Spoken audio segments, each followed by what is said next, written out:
on a ballot. Right. Is there anything in the works that you know of? You know, I've heard discussion of that. We, just talking amongst ourselves. I think maybe the two people that'll come a little bit later, they have more knowledge of that. They may know, but I know there's definitely been talks. I think it's just a little too early right now. But there are currently political figures that do stand for a lot of stuff the Occupy movement stands for. So I think maybe those, Ron Paul might be our best chance right now, rather than, which he's been standing on his views. He's never changed his views. So he's very consistent. He isn't corrupt by lobbyists or anything like that. So that's an interesting point. Oh, go ahead, Joe. I was just going to say, as far as going back to your point, where you're asking him about their stance, basically as far as with basically not really rule by the masses, but delegation by the masses, or going through and trying to find out what the masses' opinion are, and then get a decision coming out of that. That's exactly what our forefathers didn't want, because they saw that as true gridlock.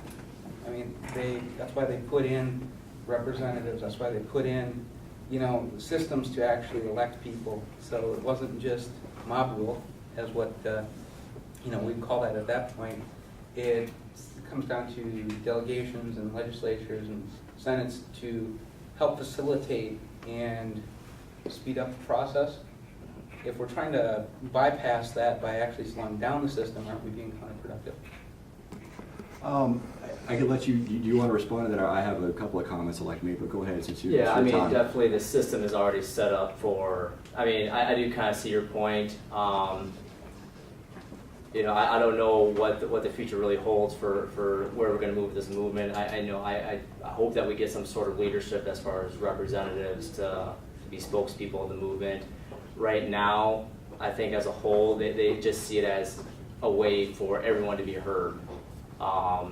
Not necessarily taking a political standing on it, just a bunch of people getting together knowing that there's something wrong and what can we do, strength in numbers kind of thing to get our point across. So there's sort of two elements I wanted to respond to, both in the response and in the question, that I think are relevant for our purposes here.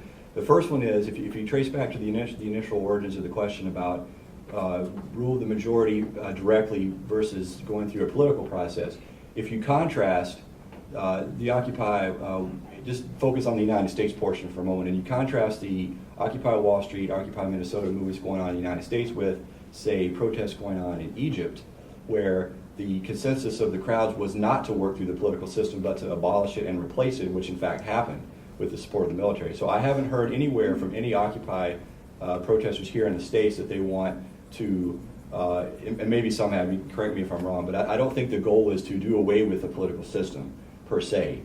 So I don't think that the intent is to circumvent it in a structural sense, that we're going to now replace representatives. We're going to not have Congress anymore. We're not going to pass laws. We're just going to have mass opinion leading to an instant public policy.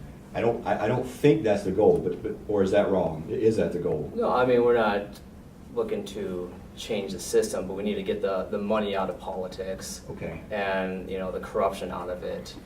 And So the aim there is reform of the existing political system, right, not replacement of it. I think that's one part. But the second part, which goes to the rest of the question, is if you think about the nature of technology and the way this works, because it's been very, very enabled by social media and global communications through the internet. One of the things about that is, if you go back to the question about why there have been any Occupy candidates for office focus on, at least at the congressional level, a specific geographic district. So there's a certain place and location that they represent if you want to run.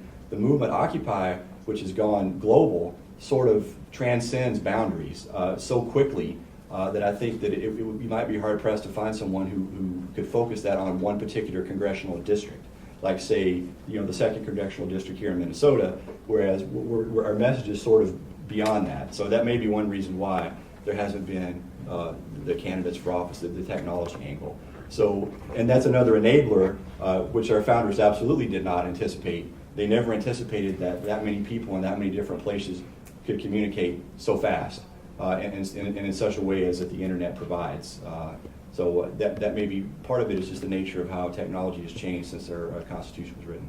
Carol, you look like you're about to say something. I haven't introduced you. This is Carol Bellmeister, for everyone who doesn't know. Hi, She's guys. the point of contact for the service program here at Brown. Yeah, I And- work on service learning and Yeah.